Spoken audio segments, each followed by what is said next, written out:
Dimanche dernier, nous nous sommes penchés sur la prière. À travers la parabole du pharisien et du publicain, la liturgie nous exhortait à une prière authentique et humble. En tant que communauté chrétienne, l'invitation était de demander la vertu d'humilité. Celle-ci est la condition préalable à une connaissance authentique de soi. D'abord de son être, puis de ses actions. L'évangile de ce 31e dimanche ordinaire de l'année liturgique C nous présente la rencontre entre le désir de Dieu et le désir de l'homme, qui est pour les deux un désir de salut. L'évangile commence par la mention de l'entrée de Jésus à Jéricho. Et tandis qu'il traverse la ville, l'évangéliste attire notre attention sur un personnage qui n'est pas encore apparu dans le 3e évangile, Zachée. Luc le présente au lecteur de manière détaillée. Il rappelle son nom, qui signifie pur, juste. Puis il rappelle sa profession. Zachée occupait une place importante parmi les fonctionnaires chargés de la perception des impôts, chef des publicains. Ensuite, il rappelle sa situation économique et dit qu'il était riche. En présentant celui dont le nom renvoie à l'idée de pureté et de justice comme publicain et riche, l'évangéliste fait comprendre au lecteur que son nom est en contradiction avec son comportement, ce que Zachée lui-même confirmera lorsqu'il avouera avoir extorqué et volé. Le texte affirme que Zachée cherchait à voir Jésus qui il était. Tis estime en grec. Zachée cherche donc à voir Jésus. Mais il ne le pouvait pas à cause de la foule, car il était de petite taille. Zachée est petit. Et alors qu'il cherche à voir Jésus au milieu de la foule, il ne voit que des dos. La foule lui fait obstacle. Que doit-il faire? Il doit trouver un stratagème pour réaliser son désir et rencontrer Jésus.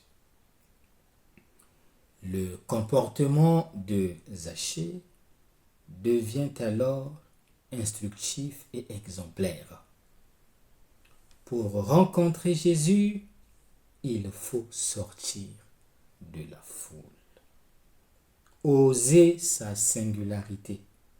Assumer ses limites pour trouver son chemin personnel.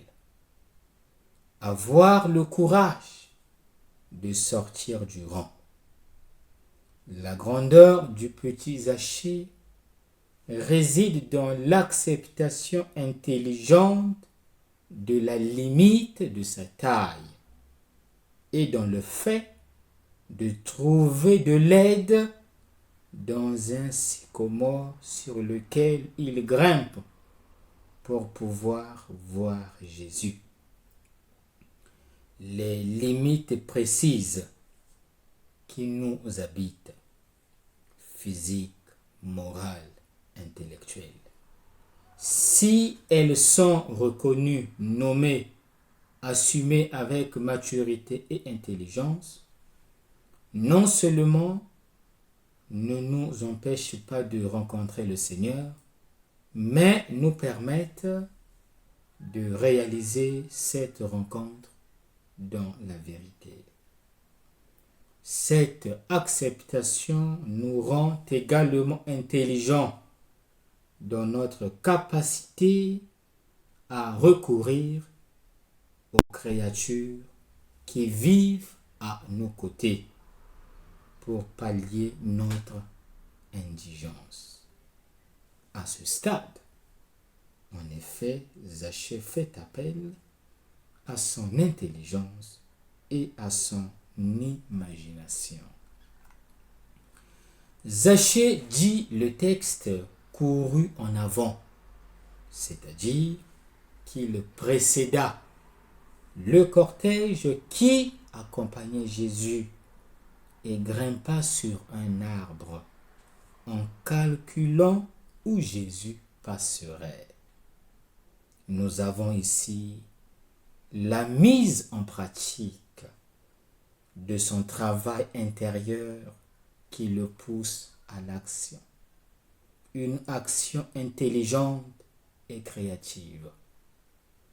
Zachée a observé et pris conscience de la situation.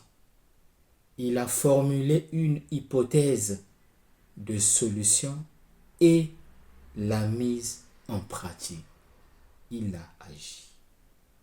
Le désir a stimulé son intelligence et sa créativité. Acceptation des limites, intelligence, imagination, créativité et enfin courage. Oui, le courage de mettre en œuvre ce qu'il avait imaginé.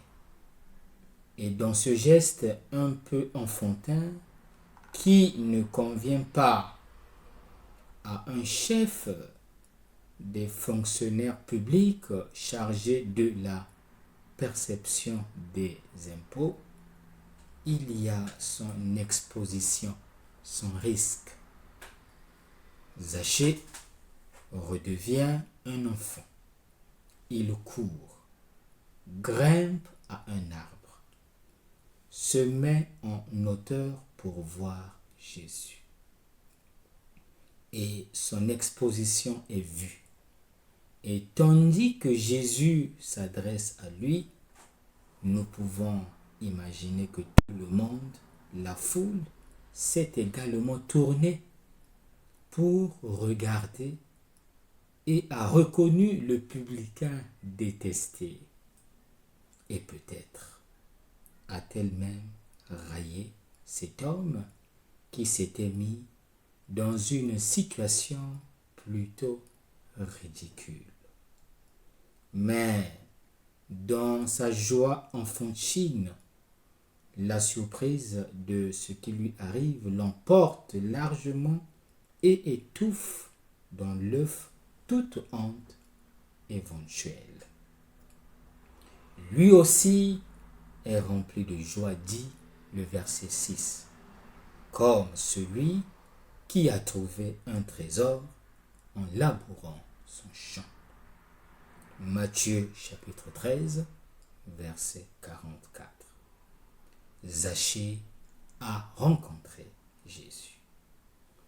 Celui qui cherchait à voir Jésus découvre qu'il est vu et connu par Jésus lui-même. Jésus leva les yeux et lui dit, Zachée, descends. Jésus leva les yeux et lui dit. Jésus lui manifeste même son désir de s'arrêter chez lui, comme s'il s'agissait d'une vieille connaissance.